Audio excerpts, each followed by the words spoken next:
Pauta de Análisis en la 100.5. Muchas gracias, Sofía Cereceda, por esos titulares aquí en Pauta de Análisis. Y vamos también, ¿no es cierto?, a profundizar sobre el tema de violencia en los colegios, esta nueva ley, ¿no es cierto?, que se está llevando adelante como discusión. Hay que ver cómo aterriza en el Congreso, las posturas que habrán. Va a ser de tironeos, no solo entre la oposición y el oficialismo, sino que también al interior del oficialismo. He visto voces disidentes en el caso mismo de la derecha. Entonces, es interesante, pero tiene que ver con un tema muy de fondo, que tiene que ver con nuestra educación. Claro, vamos a ver cómo queda redactado ese proyecto de ley que va a enviar el gobierno y que es complementario a otras medidas que ya existen o normativas que fueron aprobadas y que ya fueron promulgadas como aula segura. Así que vamos a conocer esa diferencia, esos contenidos y esos matices que ayer se decía podía incluir incluso que el gobierno incluyera a la educación superior dentro de estas nuevas regulaciones que se pretenden imponer a través de escuelas protegidas. Para hablar de este fenómeno que se ha vuelto la violencia desde distintas aristas, de distintos orígenes en los establecimientos educacionales, queremos hablar con el director del Instituto de Políticas Públicas de la Universidad Andrés Bello, además fue ministro de Educación, Raúl Figueroa, a quien le agradecemos nos responda a esta hora de la mañana. ¿Cómo está, Raúl? Muy buenos días, Claudia y Gerardo, le saludamos. Hola Gerardo, Claudia, ¿cómo están? Qué gusto. Un gusto, Raúl, muchas gracias por esta conversación tempranito aquí en Pauta de Análisis. A ver, usted fue ministro de Educación, pero además siguió mirando, ¿cierto?, muy acuciosamente el avance, no solo de los resultados, porque uno puede mirar hoy día en la educación en Chile respecto a los resultados, también respecto al tema de la igualdad, desigualdad, pero hoy día lo que estamos viendo, y de hecho esta misma mañana hay un anuncio de suspensión de clases en Arica por una amenaza de tiroteo, y es lo que hemos visto en el transcurso del día. Unido esto a la agresión de una ministra, ¿no es cierto?, en un espacio universitario.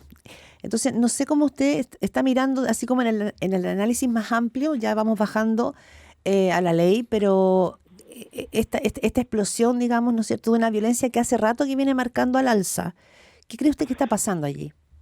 Sí, bueno, evidentemente son factores muy diversos, sí, ¿cierto?, de los cuales hay que todos hacerse cargo, pero creo que esta conversación puede ayudar a ir desmenuzando esos factores y por tanto entender cómo poder abordarlo. Creo que hay una cosa que es fundamental que no podemos olvidar, y es que cada vez que la violencia se legitima, eso trae como consecuencia que se hace cada vez más difícil erradicarla. Y lo que ha ocurrido en Chile, a mi juicio, de una manera muy lamentable, es que hemos pasado por procesos extendidos de normalización de la violencia, y eso se traduce en una, por supuesto, equivocada legitimación de la misma. Cada vez que eso ocurre, los jóvenes o los niños, en el fondo, que están en formación, que no tienen la madurez suficiente, empiezan a identificar en la violencia un mecanismo legítimo de resolver sus controversias, y eso tiene consecuencias que son muy complejas, y al mismo tiempo ocurre que políticamente se valida la violencia como un instrumento, lo que significa, en el juicio, el principio del fin de una sociedad democrática. No podemos dejar nunca de lado eso, porque Chile, y fuimos todos testigos de cómo la violencia y la violencia política se instaló y creo yo no tuvo la condena suficiente por todos los sectores, y eso tiene consecuencias, y creo que en parte estamos viendo esas consecuencias. Dicho eso, uno tiene que distinguir entonces cuáles son los planos de violencia en los que hoy día estamos apreciando. Y porque cada uno de esos planos requiere una línea de acción diferente.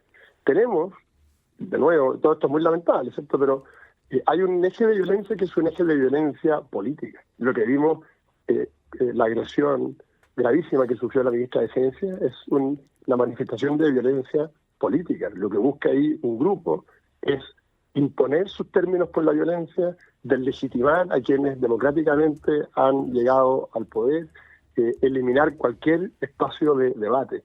Esa violencia política tiene que ser tratada de una manera, ¿cierto? Vamos a analizar cuál es. Otro tipo de violencia que estamos viendo tiene que ver con la falta de herramientas que tienen hoy día los jóvenes para abordar sus conflictos. Y eso tiene que ver con un desarrollo socioemocional limitado, y tiene que ver entonces, y cuando me refiero a esto, me refiero a los problemas directamente de convivencia en los espacios escolares que terminan en hechos de violencia.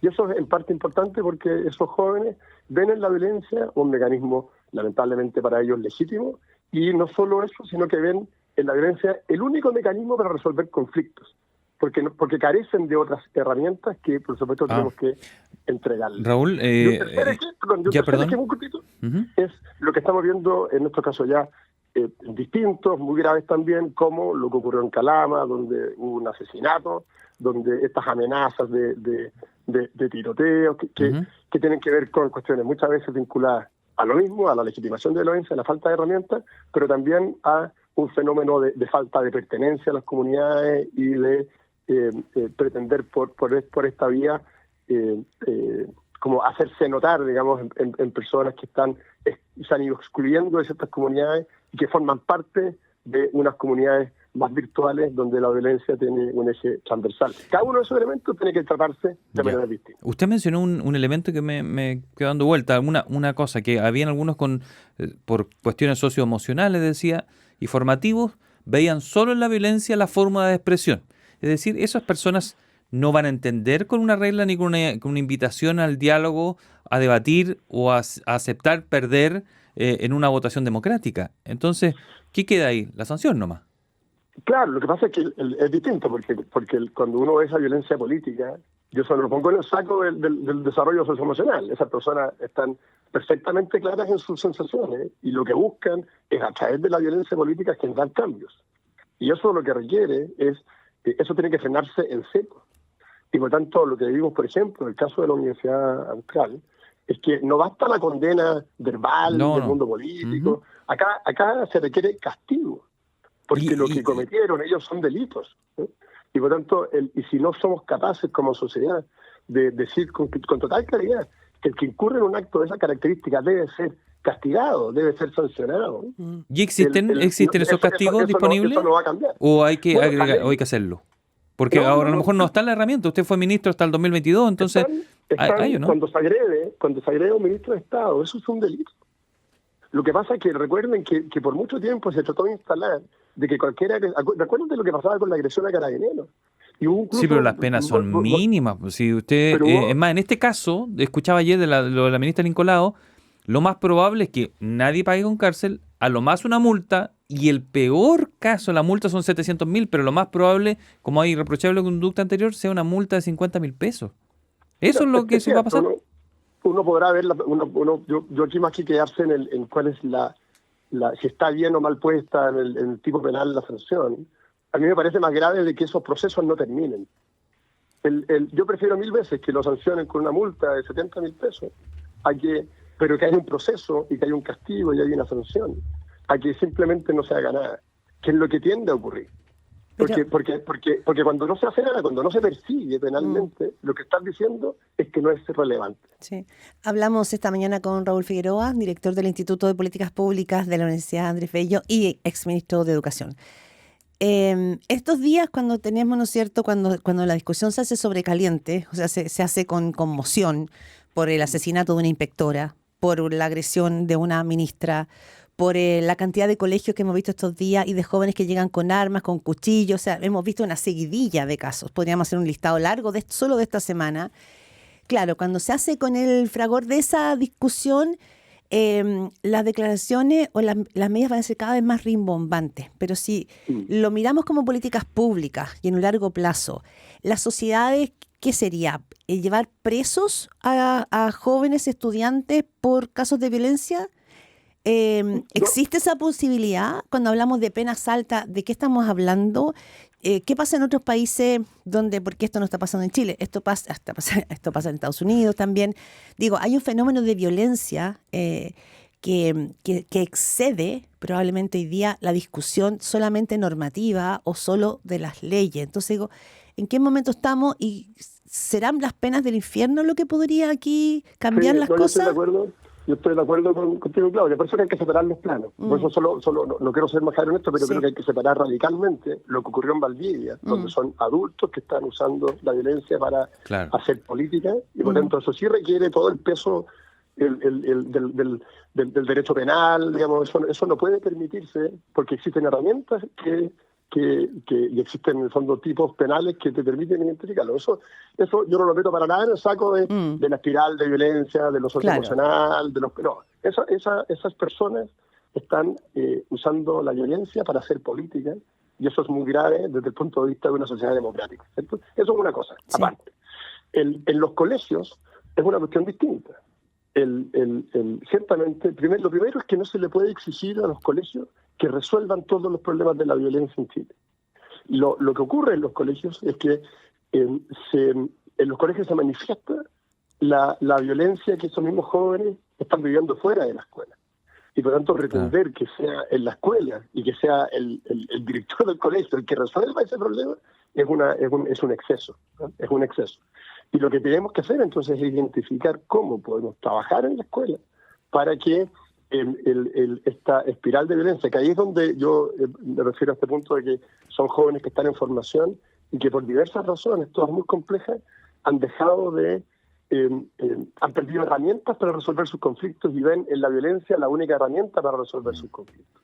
Y ahí es donde tenemos que trabajarlo desde una batería mucho más integral. Primero, el recuperar el sentido de pertenencia de esos jóvenes a las comunidades educativas. Ese sentido de pertenencia se hace sobre la base de tener un proyecto sólido que comprometa a las familias, que comprometa a los apoderados, que comprometa a los profesores, a los alumnos. Para eso, los colegios necesitan poner el foco en lo que es esencial de la escuela, que es que los niños efectivamente aprendan y que tengan las herramientas para que ese proceso se pueda llevar a cabo. Hay que liberar a las escuelas de todo un peso regulatorio que hace que no puedan llevar adelante sus trabajos. Pero usted dice, solo una cosa, Raúl, liberar a las escuelas del peso regulatorio, ese es un punto. Pero lo que tenemos hoy día, por ejemplo, es que podríamos ponerle más reglas, porque hay una discusión sobre escuelas protegidas y ahí también hay una discusión de cuántas reglas más son capaces los colegios de implementar. Por ejemplo, la discusión sobre la revisión de las mochilas va a ser una discusión que va a tener varias aristas. La discusión, ¿no es cierto?, respecto a la seguridad de los establecimientos. ¿Qué pasa a un profesor cuando abre la mochila y se encuentra con un arma o con un cuchillo? ¿Qué hace el profesor? ¿Cómo maneja esa situación? Ya ahora están aproblemados con el tema de los celulares, porque si el muchacho se resiste al celular, que ya está pasando, porque lo he visto cercano, el profesor está con muchos problemas. O sea, ¿y cómo lo hace? Claro.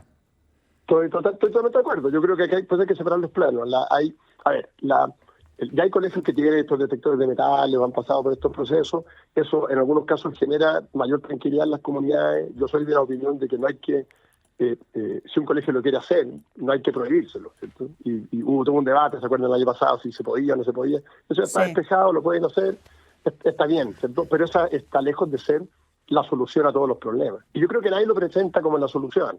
Tengo la impresión... No, un elemento más. Se instala esto como un debate medio maniqueo, pero yo creo que nadie, el gobierno tampoco, lo está presentando como la solución al problema. La solución al problema pasa por cuestiones mucho más de fondo. Pasa por recuperar efectivamente el sentido de autoridad, la disciplina. Pasa por darle sentido de pertenencia a los jóvenes, pasa por comprometer a la familia, pasa por identificar a aquellos niños que lamentablemente no tienen detrás una familia que se pueda comprometer y por lo tanto cómo vemos las redes de apoyo a nivel municipal, a nivel territorial, para que efectivamente puedan cumplir también ahí un rol. Pasa por el aprendizaje socioemocional, que es fundamental. Entonces, es un conjunto de elementos. Y por eso te decía al principio que si los colegios no tienen, si uno sigue sobreregulando, ¿no? Se acaba de publicar una ley de convivencia escolar que yo creo que lamentablemente no va a tener ningún efecto. Porque esa ley lo único que hace es meterle más exigencia a los colegios. Sí, lo hablaba con Harald Bayer el lunes y él concluía lo mismo. Dijo que sentía que era mucha burocracia y que no iba a tener un efecto mayor, casi ninguno. ¿Usted coincide? Creo que no va a mover la aguja y es más, va a ser más difícil la gestión de los colegios. ¿Pero de qué ley estamos hablando? La ley de convivencia escolar que se aprobó. Sí, pero es que ahora viene otra que va a ser mayor. Por eso, pero es que la de convivencia escolar se suponía que iba a cubrir gran parte de esto. Se acaba de publicar, y ya queda corta. Lo único que hace es exigirle a los colegios protocolos y que al final el vínculo del colegio con la superintendencia, cuestiones que no resuelven el tema de fondo. Ya, y la ley de escuelas protegidas, porque eso se suma entonces a la ley de convivencia escolar. Claro, pero la ley de escuelas protegidas tiene un elemento tiene varios elementos que son interesantes en esta línea de conversación. Primero, tiene todo un eje de, efectivamente, evitar que los problemas se resuelvan arriba, en la superintendencia, y apunta a que dentro de las mismas escuelas se puedan mediar ciertas situaciones conflictivas. Hoy día eso prácticamente no ocurre y es un problema, porque en vez de bajarle la tensión a ciertas situaciones complejas, las agrava. Entonces, eso creo que es positivo. Otra cosa que creo que es positiva, en términos de señales al menos, es que pone un eje concreto en la autoridad del docente. Hoy día la autoridad del profesor está muy debilitada y es importante recuperar esa lógica de autoridad, la idea de disciplina dentro de una escuela, que es una cuestión fundamental. Eso no significa un mayor peso regulatorio, al contrario, eso significa empoderar a la escuela a la hora de tomar decisiones dentro de su espacio escolar, y creo que eso es positivo. Y las otras acciones que tienen apuntan más bien a darle herramientas de reacción, que algunas escuelas las podrán tomar, otras no, como esto de los detectores de metales, del control de la mochila, que yo comparto y creo que todo el mundo está en la misma lista, eso no está muy lejos de ser la única alternativa, digamos, ni la solución absoluta, pero si alguna comunidad lo quiere, hay algunos papás que lo exigen, entonces bueno, Claro, dale a los lo puede colegios la considerar, posibilidad de ¿no? que lo puedan hacer. Usted escucha al director del Instituto de Políticas Públicas de la Universidad Andrés Bello, Raúl Figueroa, conversando con Pauta de Análisis. Bueno, el acompañamiento, el trabajo integral, todo eso va para lo que habíamos dicho antes, ¿no? Lo de los colegios, los alumnos pequeños, niños que no se comportan, que amenazan, etcétera, donde tiene un rol muy importante la familia. Con los otros que ya tienen criterio formado, como veíamos el caso de Valdivia, era otra situación y allí se está apuntando en dirección de aumentar sanciones, incluso de quitar automáticamente la gratuidad cuando se compruebe culpabilidad en alguno de estos hechos. ¿Usted comparte que este es un buen elemento disuador? Creo que hace todo el sentido de que si un joven está utilizando los fondos que el Estado dispone para que estudie en una dirección absolutamente contraria a lo que se busca con el objetivo de esos fondos, ¿cierto? Me parece del todo razonable que si se acredita su participación sea parte del paquete de sanciones del que puede hacer con el que se puede sancionar. O sea, me hace todo el sentido. Piensa que estos hechos de violencia política ocurran en una universidad es particularmente grave. Las universidades son, por definición, el lugar donde el debate, el diálogo, el cotejar ideas, ¿cierto? Sí. Y llegar a Raúl, conclusiones distintas ahí de ocurrir. Entonces, esto es totalmente contradictorio con una universidad. Ya, pero también, por ejemplo, hay versiones, porque esto va a ser una discusión respecto de si corresponde quitar un derecho social, ¿no? Un derecho logrado a alumnos. Veía a José Joaquín Brunner, que también fue exministro de Educación como usted, que decía, está claro. No, José Joaquín fue ministro, no fue ministro de Perdón, Educación, fue vocero de gobierno. Lo que pasa es que es un hombre que ha hecho educación y estudió educación durante toda la vida. Tiene razón, fue vocero de gobierno del gobierno de Dardo Frey, pero ha sido un académico que ha mirado el tema de la educación desde siempre, décadas. Y él dice, Brunner, está claro que no es el camino, quitar la gratuidad a estudiantes por hechos de violencia. Entonces, esto es un debate, digamos, que tiene que ver con el derecho, si se puede quitar o no un derecho social. Sí, son cosas, es un debate más profundo y hay cosas distintas. El proyecto de ley del gobierno busca quitar la gratuidad en caso de que se condone por delitos graves a un joven, etc.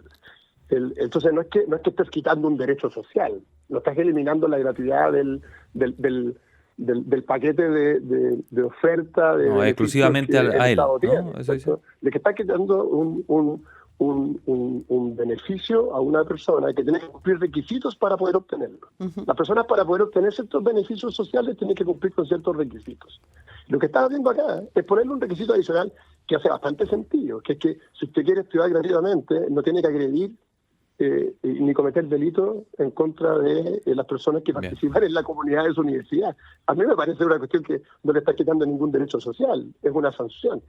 Es una sanción porque deja de cumplir requisitos habilitantes para poder acceder a ese beneficio. Perfecto. Raúl Figueroa, agradecido de esta conversación que nos ha permitido hasta ahora de la mañana. Bueno, que estén muy bien. Un abrazo, Chao. gracias.